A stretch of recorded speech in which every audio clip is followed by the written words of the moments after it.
It's not about profit for me. It can't be because no, but I've never seen what I'm trying to do or what I sought to, kind of get out of this.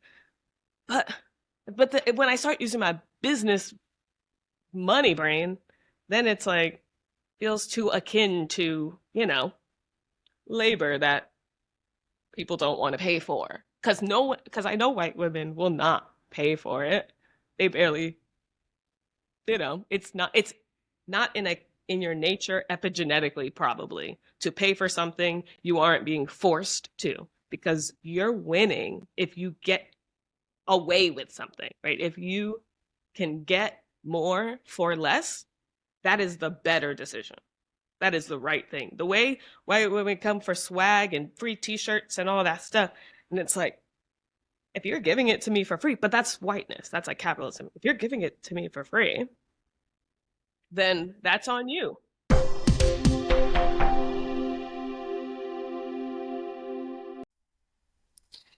One of the things for me about being in this like teaching, learning, content creator space is I try to never forget that we are entertainment.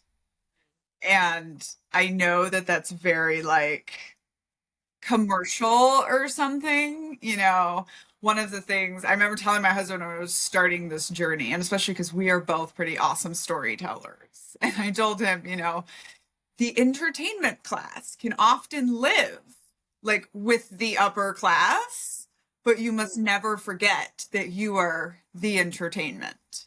Because as soon as you forget, they're going to remind you. And I know this plays into white supremacy. My God. When I heard the phrase "know your place" aggression, coined by Cortha Mitchell, "know your place" aggression felt so accurate to me. To describe just like obviously not blatant anything, but it's a hold on, okay, yes. And you don't know what it is, but you feel it. It's this person, reminding you. I don't know if it was on this show, but someone was talking about how when you are mixed race, but you can pass as white, and Hmm. then white people discover that you're mixed race, it's like they get upset that they were tricked and that they were like treating you better than they should have been treating you. I'm gonna try to remember to ask my brother. He definitely, is way more passing than me, but like, to a whole different experience. And I know that, and he's been in more white spaces than me, probably because of that. Who knows? I don't know. But the things he hears is I never hear that stuff. Um, and I wonder if he's experienced that kind of like, oh, because he does look something. He's got a look, but he's got what blue green eyes and Is olive it skin. what they would call exotic? Yeah, I mean, he was called a heartbreaker when he came out because he had this curly like, but it was blondish, so not exactly exotic, but ambiguous. I'll say, but could be white. But I know that like with him, he grew his hair into locks. So I do think there's an element of like where I grew up specifically, in that bubble of diversity, the racism, the racism, and I laugh every time just because like as we experienced it was like this boy said he couldn't play with my brother because he was white, and then my dad got all upset and like dragged me and him into this little school to tell a little boy, "Hey, I'm his dad. He's black," and like they grew up together. Everything's fine, but like I we had a It's lot of black people. interesting though, like with growing the locks, like I wonder Yeah. if it is like once you get accepted into whiteness, you realize how boring it is, how cold it is, and how much you Mm, have to like give up. mm, Because in a weird way, like I really relate to that because I didn't grow up in the US. I grew up in Brazil, it- in a cult. It's complicated. We've talked about all of that. But for me, when I got here, the message I absorbed was like everyone else, right? You try to climb the ladder kind of whiteness, you try to pass, you try to fit in. And I literally remember at one point being like, but this is so boring. Like, as soon as I'm accepted by the regular basic white people, I'm like, no, no, no. Like, I speak Spanish and Portuguese. I eat spicy food.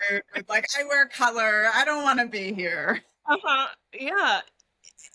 My mom always said she hated when we were in a place that was all white people. And she just felt uncomfortable. And she would always say that. And I'm like, yeah, we get it. Because historically, we're not the good guys. I feel Yep. this too. I feel this too. And when me and my family left Seattle in our RV in the summer of 2020 and started driving backward across the Lewis and Clark Trail, where we saw not one Black person from the time we left Seattle till the time we hit Chicago. And Mm. I remember as soon as we got over to the East Coast, like I was like, my blood pressure is lowering. Like the Right? more people of color are around, because when I look all around me and I only see white people, even though I am a white people, it's uncomfortable. I'm like, what's wrong here? What don't Right. we know? What are they doing? What is this place doing that is so exclusionary that in America you ended up with only white people? Right. There are reasons, right? Wait, I think Haley dropped because there's like a, It's do the you hear that? feedback. Yes. I don't know if I that, think it might be coming from me. and I of course forgot. It's funny when we have to like start recording and it's like 5, 4. I'm like, that's way too many seconds for me to, I'm gonna forget. Which I know we can all relate to, which is also really nice. Like after being in this perfectionist culture and corporate America where like the worst thing you could do is sound flustered sometime or like forget something in this meeting where you're supposed to be this other person where you're just always confident and right and predicting and being right and winning and stuff, but also tired. Because if Tired you're is a not, badge of honor. You got yeah, to work, you got to grind, you got to be like bleeding at midnight. yeah, yeah. How do you know you're good if you're not suffering? Like that's I'm pretty sure a fundamental part. And I was thinking about this. I used to get massages, and if they would tell you, and I realize this a lot, like we want to be validated, one, but like, why is the validation of, whoa, you have a lot of knots? I remember kind of being like, mm-hmm, yeah, I do. What? What? I don't know. But I I mean, felt maybe I I wouldn't have got the massage because I literally was in pain. But for some reason, maybe it was also I felt gaslit by myself because I was like 17. What am I so stressed about? I don't know. I don't know actually what age I was now that I think about it. But why is that like, wow, you work really hard, you're really stressed out. And it's like, mm-hmm, yeah. well, I think Yeah. there's this very American, and honestly, when we say very American, doesn't this always kind of tie into whiteness because Yep. whiteness has been in control in America for so long? But there's this Yep. very American, very Christian like concept of the worthiness of suffering. Mm-hmm. Right? There's a point in my book when I'm in the army and all of my trauma is being triggered, or we're like in the middle of that, and I'm just out running sprints at noon in Afghanistan. And I literally say, because it was hard.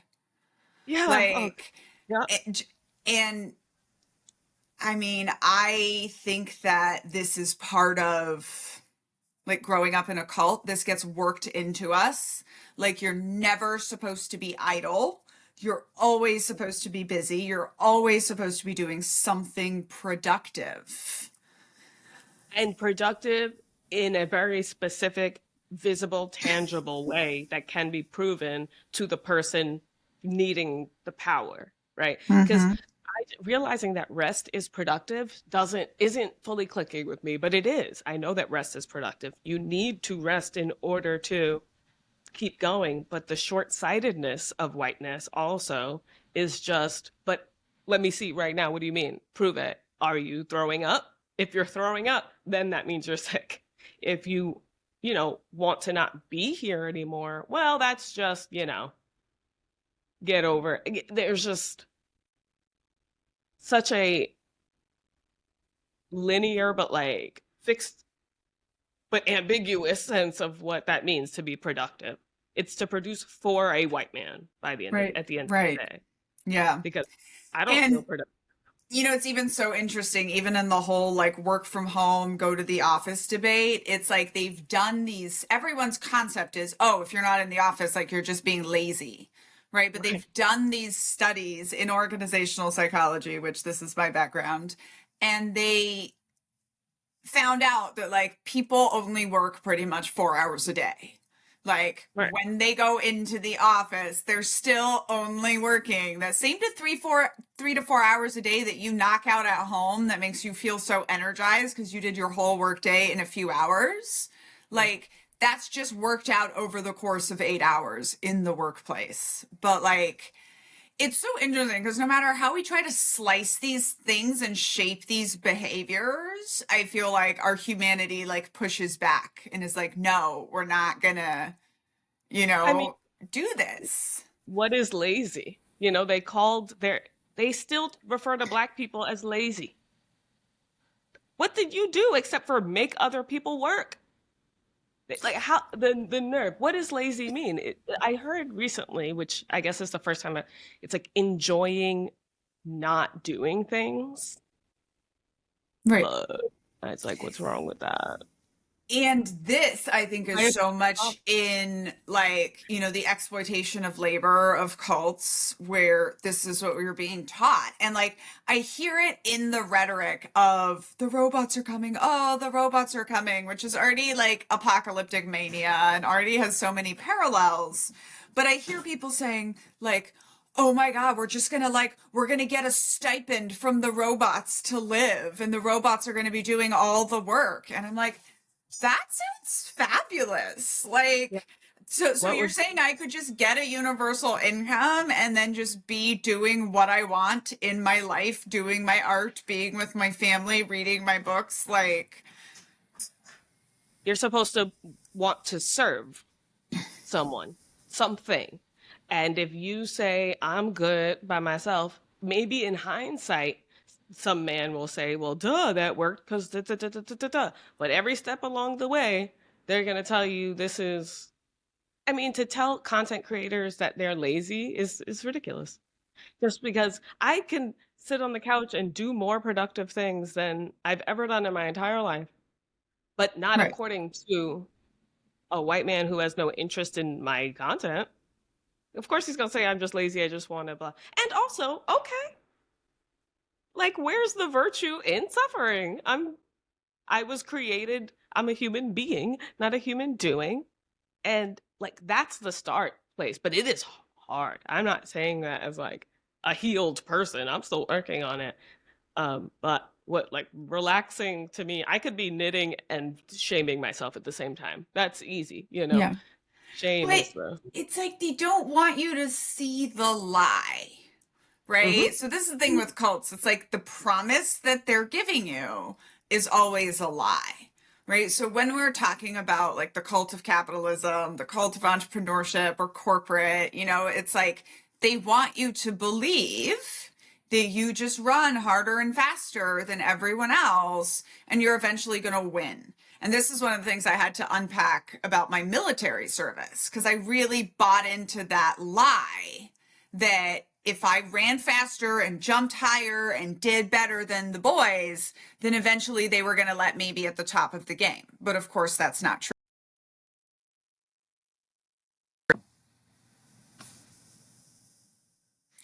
Yeah. And yeah. eventually, one of the things I realized was like, no, you're not going to win at the game that wasn't built for you to succeed at.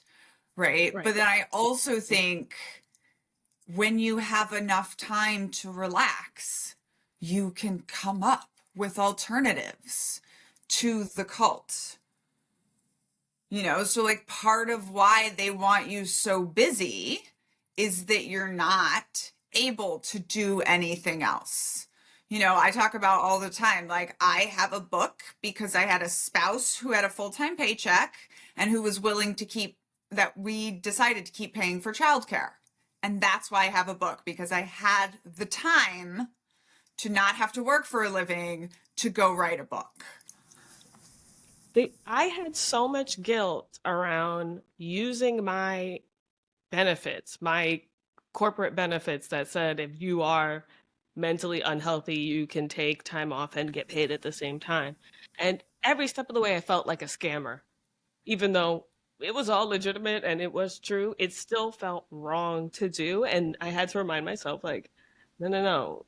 And to whose benefit if I just kept pushing through? I literally was having, you know, physical reactions to the idea of talking to this man, right? Um, and still felt like, well, gaslighting myself though too. Like the doctors were saying it before I realized it was a thing, medical leave. Um, And but I the wanted to ask a question about what is the cult of entrepreneurship? Is that just like MLMs? oh my goodness. Oh, just like the entrepreneurship space. Like, I don't think it's one cult. I think it's like an incubator for cult leaders.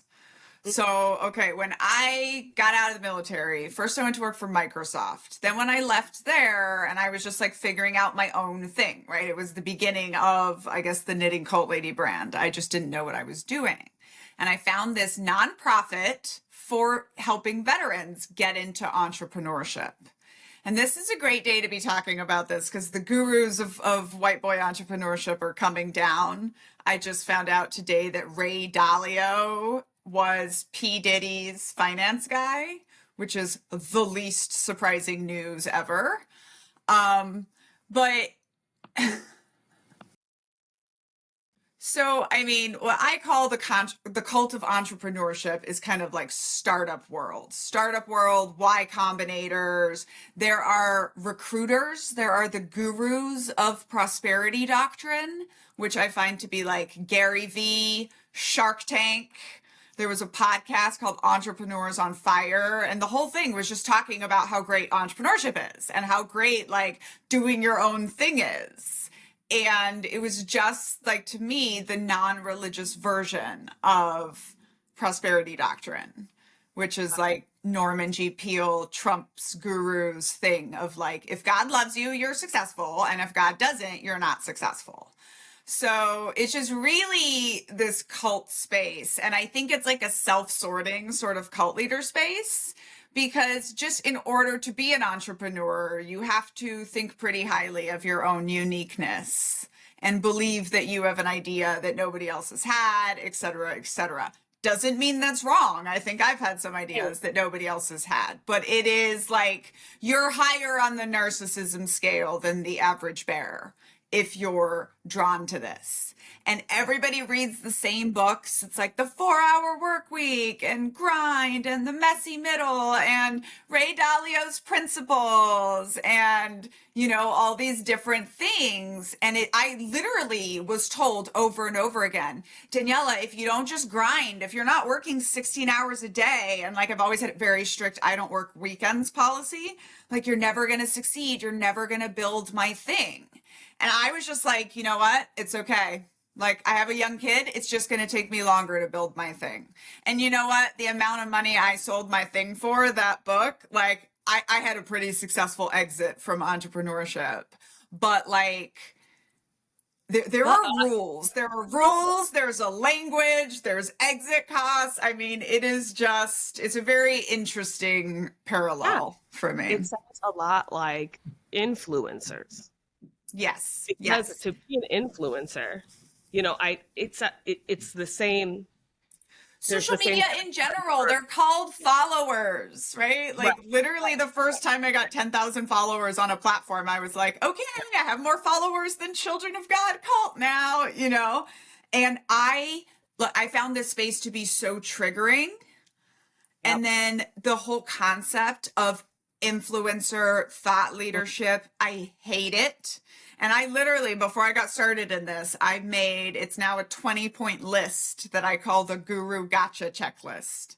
And I just to start off, it was to keep myself in check, because I know how to be a cult leader, and I'm stepping into this culty space. But honestly, Yeah. anything self-help, like Hmm. you're going to find predators showing up there because that's what cults use, right? Cults use the concept of attainable perfection to get you to engage in this constant self-sacrifice.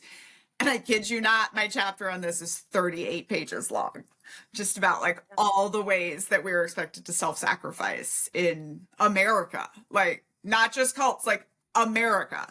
Yeah, yeah. And the like assumption of it, this inherent like, well, of course, and the moralizing of it is just the way we to talk to lazy. What is that? What do you mean? Tired? Like hasn't found purpose yet? Like isn't motivated? Those are things. But lazy has a negative value connotation to it. Dehumanizing means you're not worthy of something. So there's someone trying to say something about you. And the fact that it was used on enslaved people back when they were being enslaved to work for someone, they were being called lazy and then being harmed because they weren't like that's what we're Yeah. starting with.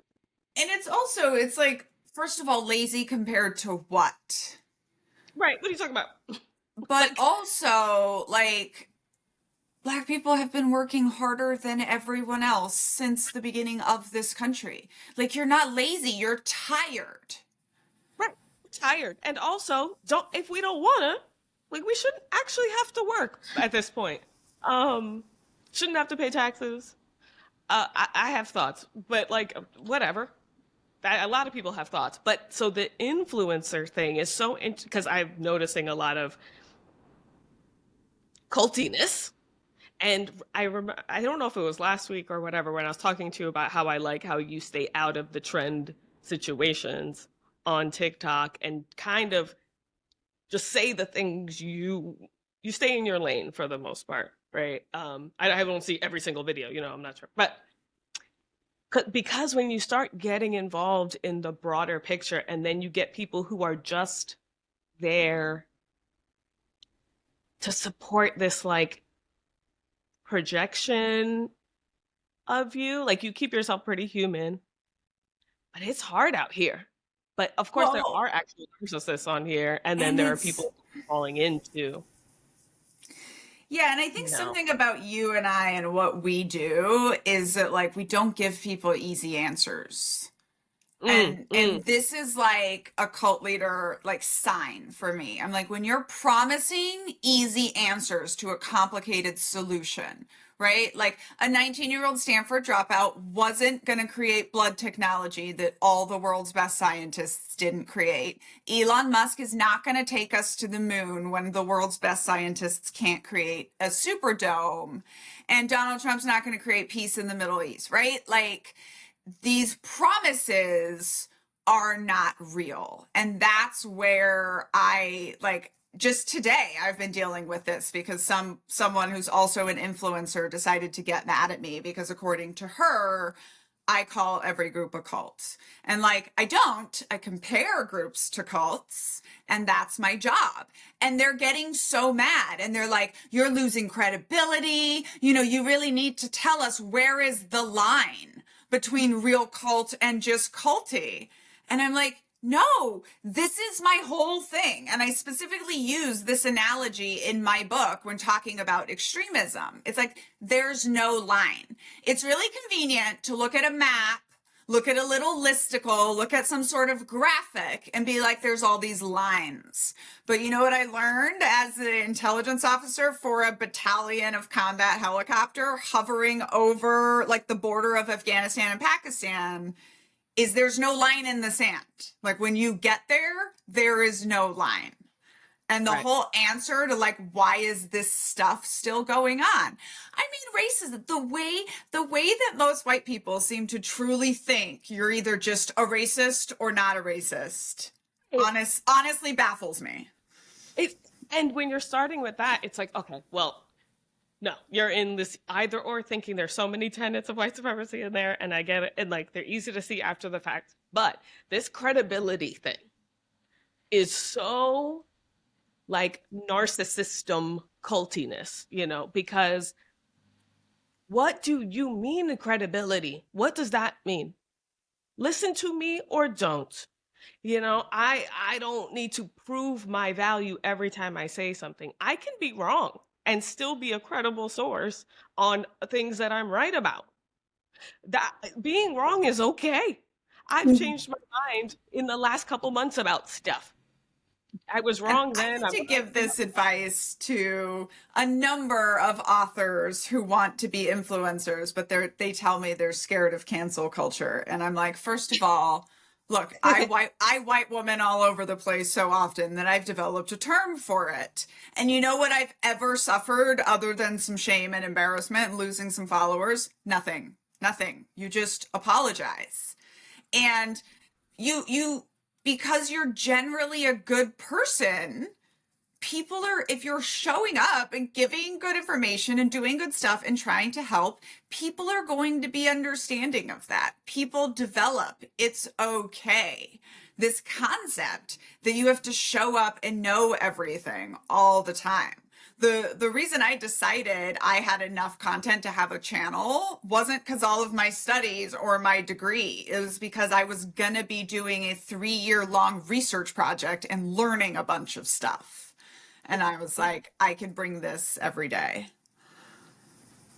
Like it can be that simple, but the idea that a person can be determined to be credible or not credible, as in you don't have to listen or respect anything they say now, comes straight from white supremacy. You put them on the stand and now say, well, you have been a prostitute before, right? And then they say, yeah. And they go, well, all right. Her whole witness testimony where she says she watched him, you know, choke somebody to they are no longer alive. I watch certain true crime stuff, but it's like the credibility of the witnesses. So they can't have seen something because they've been in trouble before. And so now we can't even have what this person is no longer a person. And those are the worst case scenarios. You not providing something they can argue with, it's really what the argument is. They want you to say this is and this isn't so that they can decide Well, to they listen to want me you to or comfort them. Like this was my response to this person. I not. said, "It's not my job to comfort you. Yep. Trust me, I was the intelligence officer that when the operations tried to argue with me about the enemy situation, I would just look them in the eyes and say in my best witch voice, you're all gonna die." Like, it doesn't matter if you like the information that I'm giving you about the bad guys. So what's happening is these people that like my information, right? Like I say something like any group that calls itself your family wants to overwork you, underpay you, and expect you to put up with more BS than you would otherwise, right? And they're thinking about that one crappy job that they had, and they're like, yes, all the way. And then they start to realize that their current job is doing that, that their church is doing that, that their Girl Scouts is doing that, that their neighborhood organization is doing that, and that their own family exploits their labor. So then they want to turn around and get mad at me for saying it and be like, oh no, you're not credible. This can't be a real cult. Another one I get that's really fun is people being like, oh, so according to you, then all groups are cults, according to this list you have. And I'm like, I only hear this from Americans. Thank you, sir, for making my point. Also, like this whole, I'm gonna put everything you said and reduce it to this one point that is really inflammatory. Oh, interesting, because I said what I said. I didn't need to be translated for. So what you're saying is But isn't that we need also to do? like I'm sorry. so Daniela goes around saying all groups are cults. Okay. Who was harmed? Who was harmed and how? I think I wrote that here because I'm starting to like people and influencer culture and like the hypotheticals and all that stuff. Who was harmed and how? That's what we need to be discussing. Even when I take individual influencers and have them as a topic, it's to discuss who was harmed and how if something happened. But if you only see white people up in a kerfuffle, then it's probably not worth talking about. But if black women are upset, then it's worth just considering. Accept, believe, and consider the ABCs. Because why are you arguing whether you agree this thing is racist, right? If I'm telling you, you don't decide if I'm credible or not after I tell you something that was true. Hey, you said this Yeah. and this caused this reaction. And they go, well, you just wanna something. It's like, well, Yeah. that didn't change what I said, though. You're just upset about what I said. Yeah.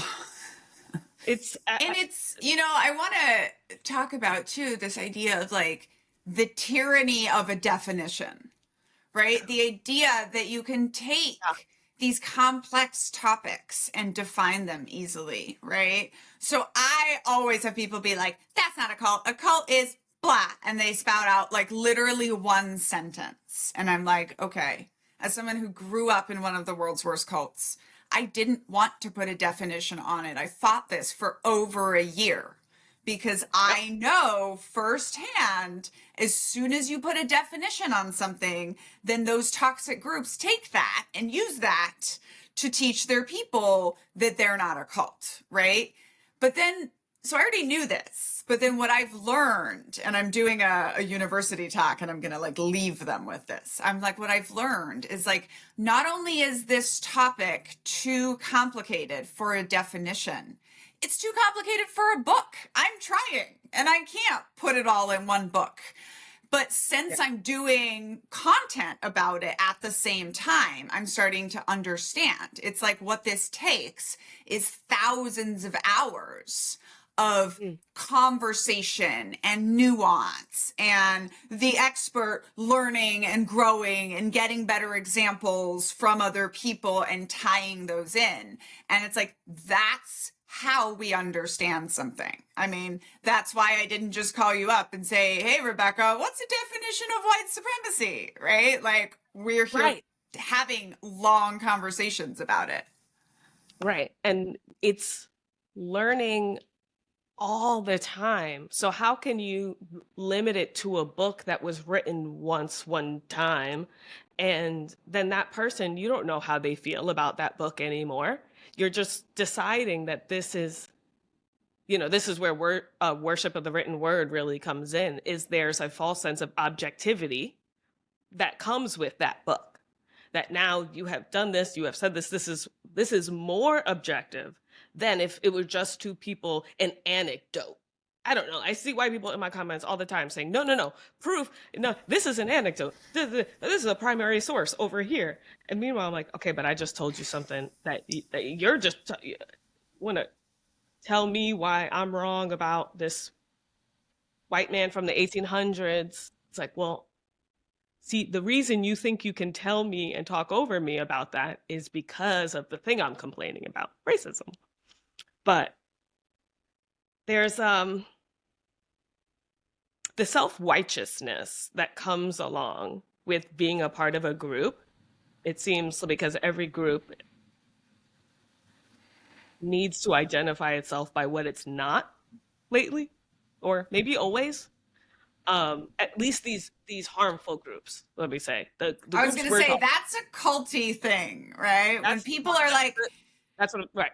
yeah, when people Mm, are like, is X group a cult? Well, what are you against? Right? Because just being for something is not enough. Like the us versus them component is required. right. And I see a lot of that's where things become more problematic. So I was reading about self-righteous narcissism from Dr. Ramani's book, and um, people like to kind of stop at the first part and be like, this is what you're doing, but it's like moralizing whatever. But it also comes with like a disdain for people not doing it your way, and not seeing the way you see it, and you being better off every time they're showing themselves to be what you said they were, whatever kind of confirmation you needed. It's like you get deeper and deeper in, but you feel so I don't, that righteousness, I feel like has to be heavy in Americans. Like, because we were just given, you're the best, you're the best, you're the best. We are the best. You're so lucky. Like, you're privileged. You have the best education. Our education is the one that said answer A, B, or C. Go. and like they're close. Hit your hand when you got it wrong. Um, no. Uh, it's just, and they can take kernels of truth, which I think is dangerous, like about real harm going on, and then say, the cults that form, they all cults think they're doing a good thing. Um, I just think the labels get so like they start to change your reality a bit. They clouds reality. But the second you put yourself into a group that isn't a community, it's a group. Because Mhm. community has crossover interests and like conflict and stuff. Um, a group has one thing. They're talking about one thing, and that's the thing, and it's the most important. And if everybody else doesn't get it, they're not insert whatever enough, you know? And that's even it's a mindset, right? So I remember when I was in entrepreneurship, right? And I'm going to be a brand and I'm going to have a book, and I kept getting told like I don't get it. And I would get upset. And then especially when I started like pitching my book to publishers, and they would come back, they'd be like, this is 2 books, I don't get it. And I would like, "Argh!" And then I would just tell myself, that means you need to tell it better, right? Like if Mm-hmm. I think I'm explaining something clearly and there are obvious parallels and somebody else is not getting it, that means I need to tell it better. But the mindset, and I just taught myself that. I just taught myself like when you're getting this kind of feedback that people don't understand what you're trying to say, tell it better. But that mindset was like really hard for me to kick, that like, but I said it. Right. It's hard for me because I like even as you were telling that I was like no, and then I was like well, and then now I'm kind of in the middle of those two things because true, yeah, it shouldn't be, and then but we don't live in should land, um, but because sometimes I'm like, but who when they say they don't get it, I hate that, you know. Um, a lot of times it's because, but in your case it's different. I get that a lot with almost everything I say, but it's usually followed by like, "Are you saying this type of thing that I said what I said?" Um, and there's just people dedicated to misunderstanding when That is that true. thing doesn't sit well in their comfort zone, And I think that entertainment industry is really risk averse because it's not really about entertainment, it's an industry. So it's about like guaranteed profits and stuff. But I learned you know, so much about the entertainment industry. So I wrote a children's book, and I was on the phone with my agent, and I told him, hey, I'm going to be, teaching a fiber arts class at my kids' school, and I'm going to test the book on them. And he was like, Daniela, do whatever you want, but I don't care what kids think about children's books because kids don't buy children's books.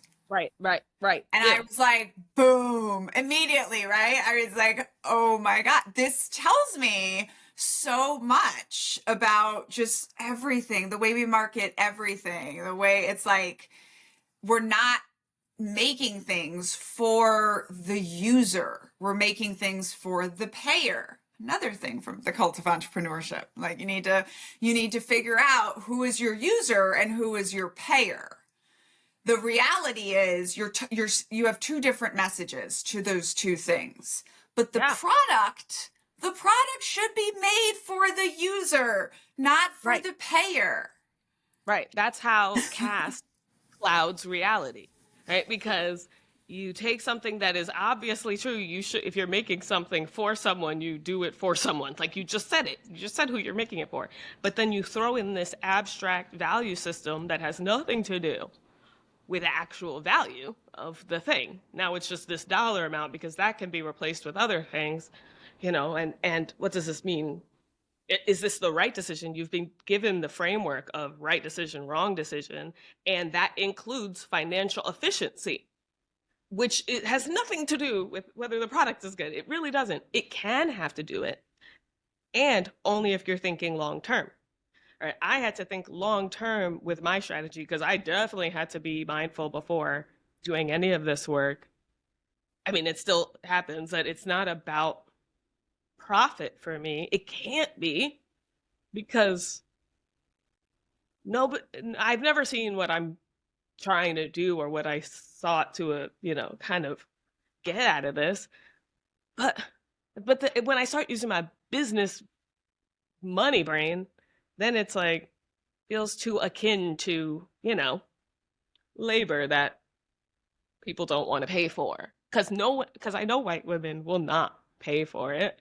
They barely, it's not in your nature epigenetically probably to pay for something you aren't being forced to because you're winning if you get away with something, right? If you can get more for less, that is the better decision.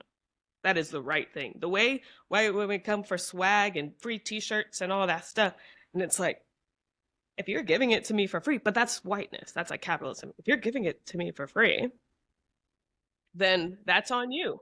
Now I get to kind of say whatever I want about it. And like, clearly you're desperate for my attention because you're giving it away for free, which is just a very Also, that. and this ties back to the concept of stuff that is free doesn't have value, right? Women's Right. work. Women's That's why work, for example. Right. That value, external value system comes in and just decides, oh no, because we can't tie a dollars to that. That is not valuable. I can't tie dollars to your videos or to the learnings or the experiential understanding. So it can't be counted. So it's not worthy, quantity over quality. And we have to fight against that all the time and balance though, because we are in capitalism. And that's why, and it's also, being open to the public on TikTok is very different than being more selective and slowing down and seeing a more long-term strategy on Patreon. It's like we could do both. Um, but we have to be mindful. The way you got the gotcha, the guru gotcha thing is, I think, how I'm going through the tenets of white supremacy, and I'm on the last one, right to comfort. It's like I'm going through them and realizing, okay, I got to check myself for this. This is why I felt this way. It's really for me, and I'm just doing it and recording it after I'm done kind of really processing. Um, And this is where I go back to the professional Cassandras, or like I call it sometimes just deconstructing out loud. Like it wasn't until I started writing this book and talking about how cults always want you skinny, and reading the reviews of my other book where people put trigger warnings for eating disorder stuff that I realized like, oh, I'm going to have to unpack this now. And like everything that I am writing, like, yeah, we relate it to our own lives and our own experience first. And I think like that's the art in what we're doing. That's the performer in what we're doing, and because we're not singing or dancing, people don't understand it. But it's like, no, taking these feelings that so many people have and putting it into language that, yeah. Once people hear that, they're like, oh my gosh, I, like experienced that, It's like human connection that is beyond, the book or the thing that we're really discussing. I just remember this like common experience that is just connects you with just your humanity and that it's not just you for so many things because of where we grow up. It's like shame around not knowing something. So we don't know that other people experience stuff. And, maybe that's just me being personally biased and neurodivergent experience, right? But to have just people put words to feelings Yeah. can't There's a psychological term for this that I can never remember, but it's an inherent human bias that we have that thinks we're the only one that's experienced something, basically. And I'm the only one who's a tenet of white supremacy too. We don't self-delegate, like we don't delegate stuff, but I'm the only one. It's on some lists, it's not on all. But yeah, I deal Well, with that really like it's even so funny how I'm a micromanager is seen as one of those like good bad things about you that you brag about yep, on job interviews. And I'll yep. never forget a boss who told me like, oh, so you have a huge ego. And I was like, what do you mean? And he's like, well, it takes a lot of ego to think you're the best one at everything. And I learned that lesson. Jeez, what a read. I wasn't ready for that. Because, yeah, we have to have those. Well, that whole stupid thing of come up with a flaw that's good. And like, Yeah. we're all Why don't you pretending. tell me? Yeah. Why don't we pretend you're not trying to get this job and that we're both speaking honestly? And why don't you tell me something bad about yourself? The Like, whole performance of it was so exhausting for me, which is now just clicking why, because it was like masking over masking over masking. But then they knew and I knew that I'm just saying this. Like, yeah. you know, I'm just saying this. I just felt so. Well, and unsurprisingly, I'm going to say this is very culty because cults all have, and it's called a degradation ceremony. And when I found this term, I yelled out loud because I had been describing it as like cults all have some form of ritual where you are required to lay yourself open to the group for criticism, right? So like that's what's happening here. Your interviewer is saying like, tell me something nasty about yourself. And you're like, okay, I'll give you this one. And then you just sit there and wait for like what they're going to say about it. Oh my God. And it's a way to break you down and it's a way to get you into that constant striving and that constant work. And if that person hires you, now they're going to be watching you to see if you're doing that little thing that you told them about. And it's just part of control. And then, like, I think about these jobs that have how many levels of interviews? So many levels of interviews. And that, the cultiness of just that.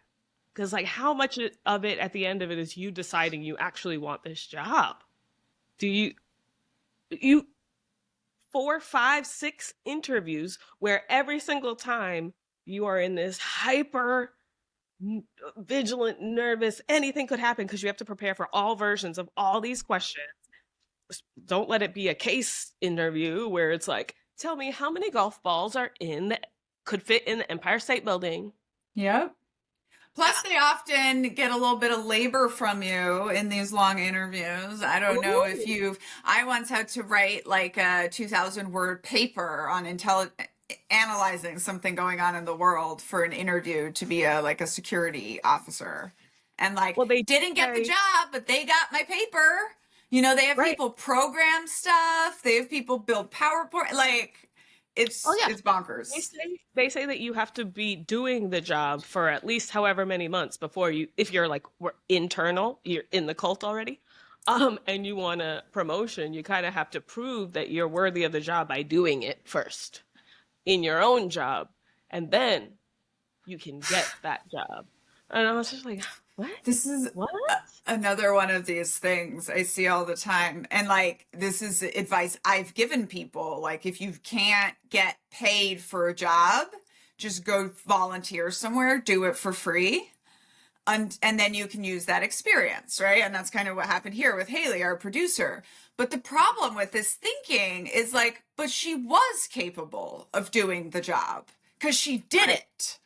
She just didn't have proof on paper that she had done it in the past. But honestly, like when I look at this as an organizational psychologist, like why would you want a job that you already know how to do?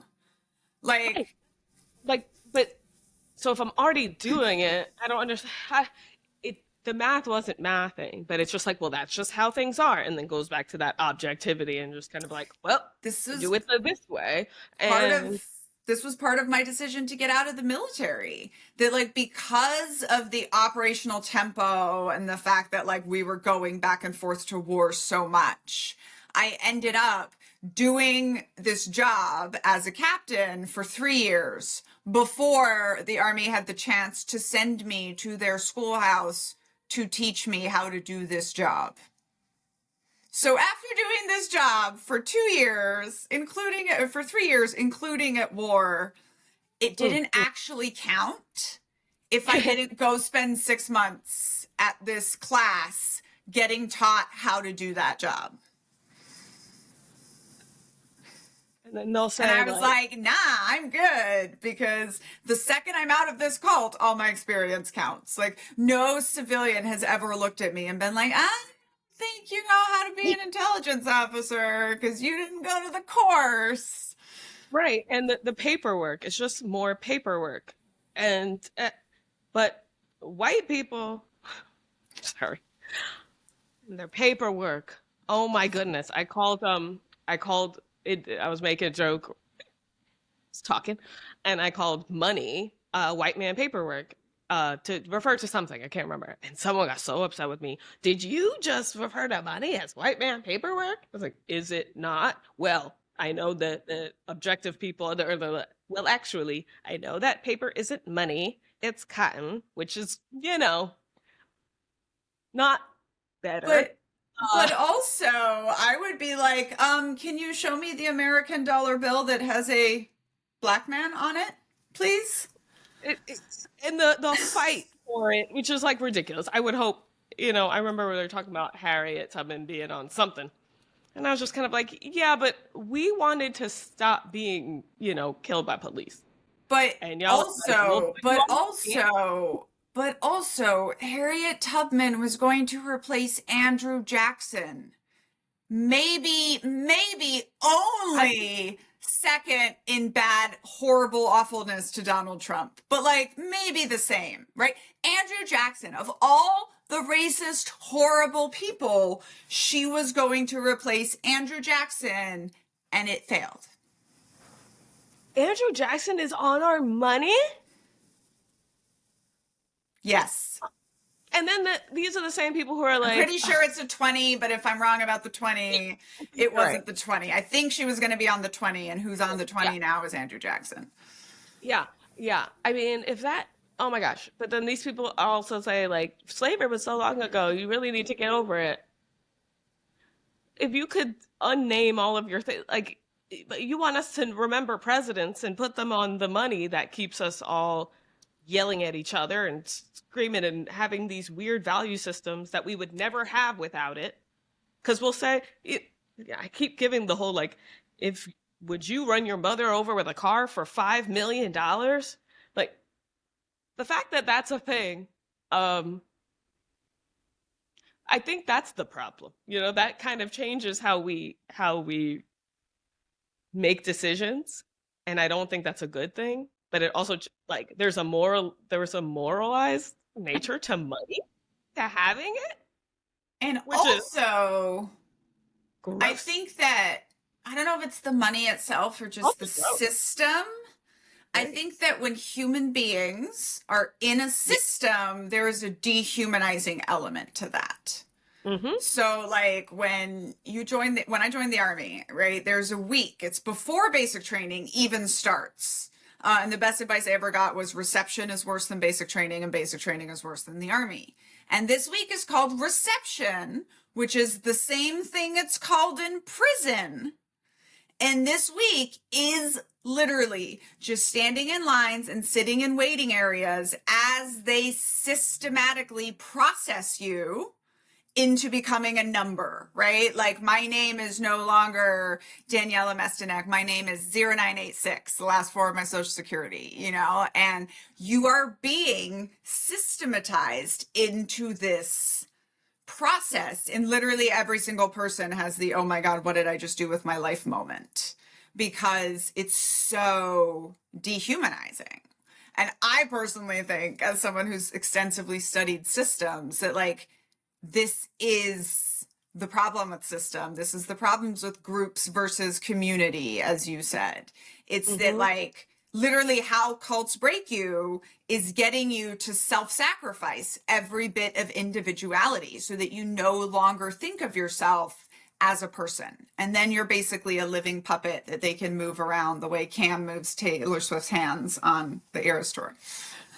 Yeah, and it starts with the self-doubt. Right. And well, maybe it doesn't start with it, but self-doubt just leads you to these confident people, these Gary V's. I remember listening to him and going like, oh, this is really, I was just like, but what is it? It's just kind of like hustle, what we used to call hustle culture, which is just like, not more, go faster, don't sleep, sleep when you're dead.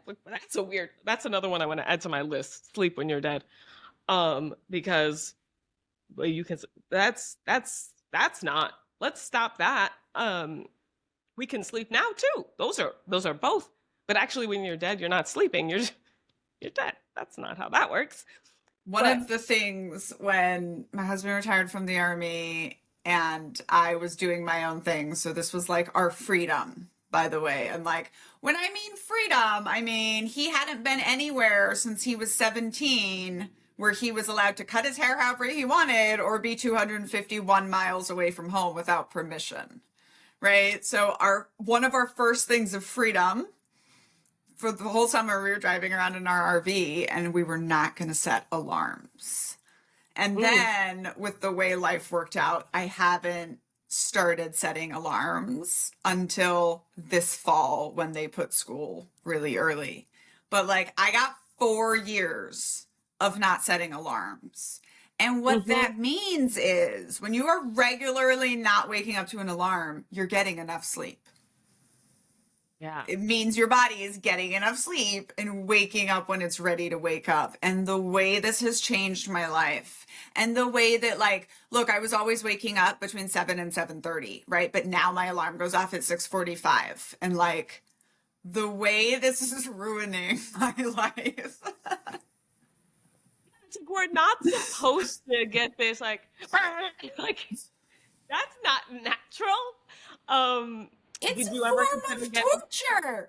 It's a form of torture. Okay. When I became a mom, I was like, oh, now I understand why we use sleep deprivation for enhanced interrogation. And it's not, we just stop you from sleeping. No, no, no. We let you sleep.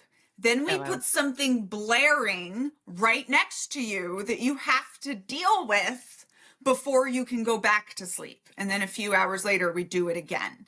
In the army, when soldiers have like broken a really big rule, but not big enough to be a crime, but we really want to like break them a little bit, we make them wake up and report. We make them report in every hour on the hour for 24 hours. And if you really want to get them, you make them do it in a different uniform each time. So it basically takes them 20 minutes of that hour, getting up, changing into uniform, go downstairs, sign in, go upstairs, sleep, get up, change back into a uniform, go there. At the end of that 24 hours, that soldier is listening to you and is doing what you want because you have just run them through like a mini identity breaking sleep deprivation process. And you know what's crazy is like I just realized now, I'm not saying it's the same, but when I used to get a Teams call, the amount, especially if they were unscheduled and they could have it at any time, right? And I fortunately like I was you were not getting me after a certain time for the most part, but like I know people who get calls from their bosses late or emails come in and then now your brain starts thinking about that, gets into like hyper anxiety. Like there's little versions of this all the time. And then there's like the moralized nature of that and you have Yeah. no time. When I took over the job at the intelligence officer, it was like I get a reserved parking spot and I get a cell phone, a work phone. And I was like, oh, felt important for exactly one day until I realized, oh, this is just an electronic leash. And the parking spot is just so that our boss can, at a glance, look out the window and see which of his staff is still at work at like 5 p.m. Not fun. Not fun. Although I did have fun when people would park in my parking spot, I would leave them a note saying their secret clearance was about to be revoked and they needed to come see me. Yeah. Oh my goodness. And like we pay for this a lot of money as a country. We're like, this is the important stuff. Because everything is like fear based. Even Yeah. the defense as a thing, you know, the Department of Defense as Well, and it's a mindset, right? So like in France, they made a law that you're not allowed to email your employees outside of work hours. Right? Yeah. But like we We still do. People will tell me all day long that it's not fair to call what the military does exploitation of labor. And like, I just found out a few weeks ago that Germany pays their soldiers overtime and holds them to a 12-hour workday, just like every other laborer. And that is like, I mean, Rebecca, the Department of Defense would shut down before we get off this call if they had to pay overtime. Like, But didn't they also fail an audit? You know, like they don't know what they're doing with money. have they I ever just passed an audit? I don't even know. Honestly, that's nothing. But once I just realized like, oh, we're yelling at each other as individuals, but like we're not even questioning. We don't have a department of offense. So it's all in there. It's all in defense. And we just say, well, we're defending, you know? And it's like, well, can we review this a little bit? Nope. No, we cannot. Um, and so sometimes it's just, you know, you're in there kind of, you're I the mean, whistleblower. and this is the weaponization of secrets. And I've been talking about this on my channels a lot. I've been talking about this like, so first of all, like, as Americans, regular American citizens that don't have secret clearances and work in the government, we do not know what is going on with our international relations. We don't know. Anything we know is the tiniest tip of the iceberg. And I see every time during an election cycle, right? I just watch as all the people are like judging all of these politicians on what they're saying about international relations. And I'm like, we don't know. We don't know. Like, I lived through the Edward Snowden thing with a top secret clearance, and I knew what was actually happening and what the generals were saying, and they were very, very different. And so then people are like, okay, so what do we do? Right? And I'm like, I mean, it's just like in a cult. You know that when you ask the leader a question, they're not going to give you the real answer. Kamala Right. Harris is not telling us what she really believes about international relations because she can't, because most of those decisions, the information that she's being told is under a secret clearance. But here's the problem. We're literally trying to find other things that these leaders do or say to judge them, because then we're voting that they're going to share enough of our values that when they're in those secret rooms, they're going to make decisions that we agree with, that we're never going to know, by the way. Right. And it's just, I started looking at weaponization of secrets and cults.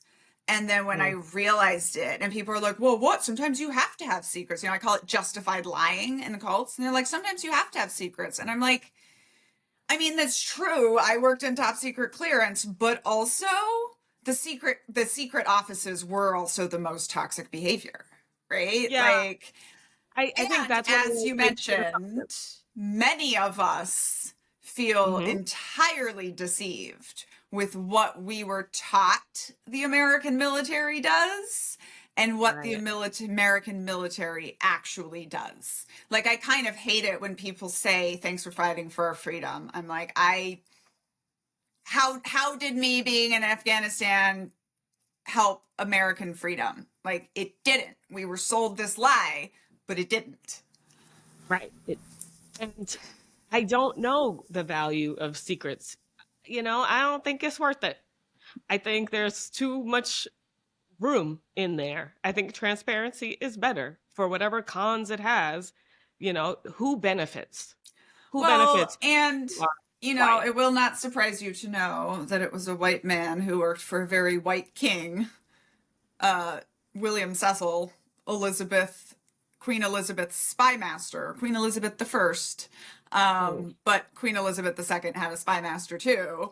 And so William Cecil is the one that first really kind of built the concept of an organization that spies for the country. And he actually says, like, it is the country with the best spy network that wins. You know, so he says some version of this. And Hmm. ever since then, like, if you are going to be like a nation, an empire, uh, it is, most of it is based on your secrets.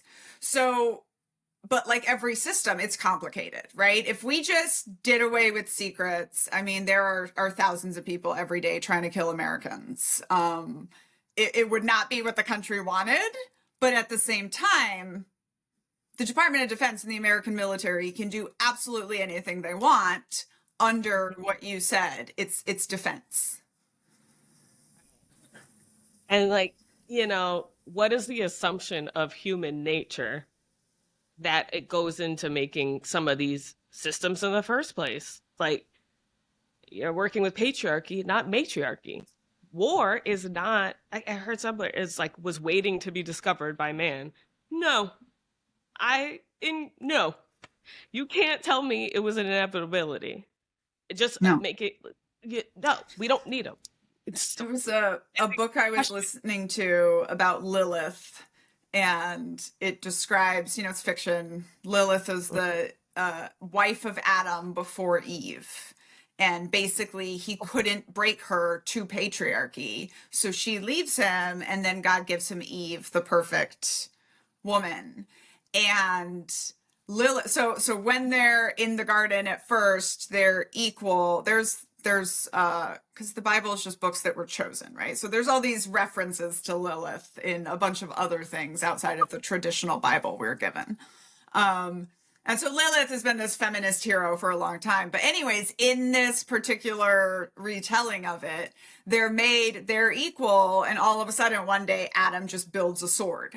And she's like, why do you need a sword? We are the only people here. But he has built a sword and he loves his sword. And now he has created the idea that we need to protect ourselves with violence. And it's kind of this, we see it when when men are like, well, if there were no men, who would protect you? And we're like, protect us from what? right. So like, when I heard you say sword, my brain goes, interesting.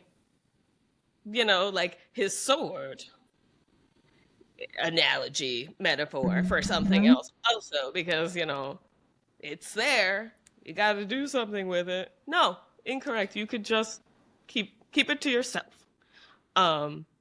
This Oh my violence is God. just a natural state. Oh my gosh, we're gonna have to do like a whole episode about this because this really plays into rape culture and the idea that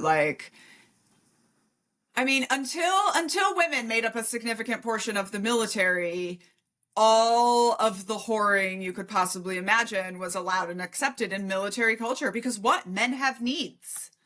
Like this concept, literally Americans use this concept to forgive and ignore just the absolute rape as a weapon of war in Vietnam that was used because men have needs. No, just because you have a sword doesn't mean you are welcome to any sheath you want to put it in. No. Oh my gosh. That's it's so true. And also makes me think, of course, about, slavery times and what these men were allowed to indulge in that, right? Because they have property galore. And, using their sword on their property gets them more property. So there's reward and incentive to be. Yeah. And it's the exact same thing we had in the sex cult, right? Men have needs, men blah, blah, blah, this and that. Women are supposed to always be second.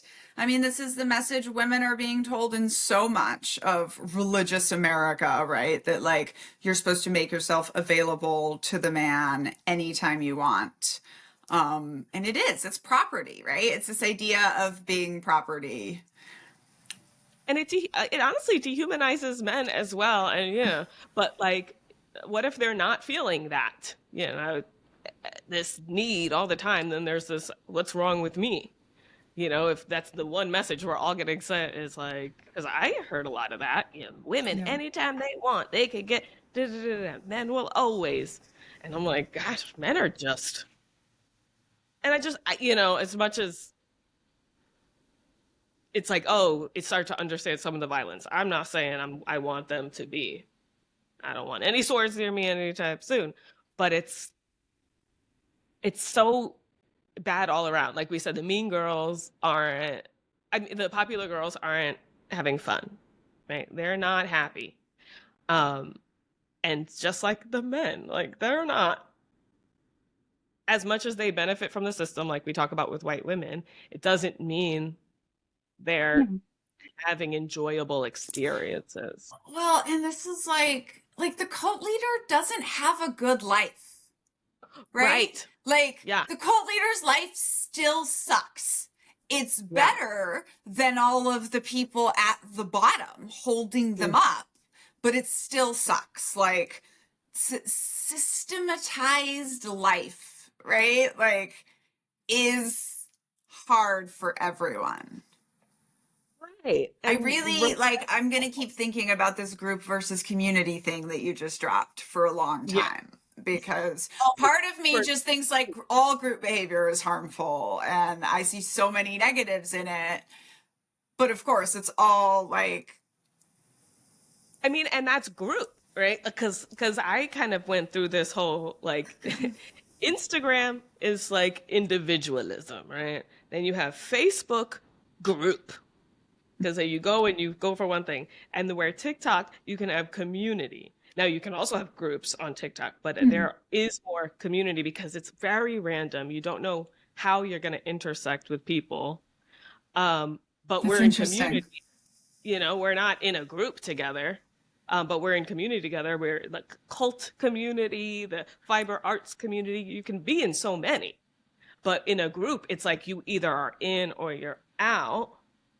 It's very one dimensional, whereas community involves conflict and some proximity and overlapping. Yeah. Yeah, the That's group versus interesting because I always say when people are like, "Are you a cult leader?" I'm like, "I have no group. Like no group. Nobody answers to me. There's none of that." But the comment I get a lot on TikTok is like, "Thanks for building this community where we can deconstruct." Yeah. yeah, and they can look similar from the outside if you're still in an us them bubble, you know, but I have built community even though it says followers and things like that, it's seeing the humanity in everyone, but as an individual, like with individuality. So community involves individuality. You get this person with all of their resources and this person with all of their resources having some kind of common conversation. Whereas a group is like, how many people believe this one thing? You're just an individual person that is also this, you know, it kind of just makes you this 2D thing. Um, Amazing. yeah, there's so much depth to that distinction. So I'm glad I could, because I know I agree with you about no good groups. I still think that I agree, you know, I don't think having, I may change my mind about that.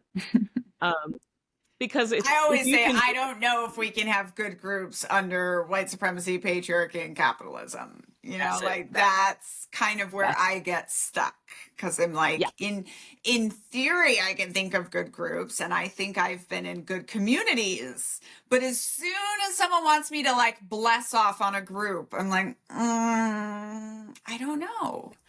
like the Black community is a community because we're all Black, but like we don't, it's not a monolith. It's not Black people think this.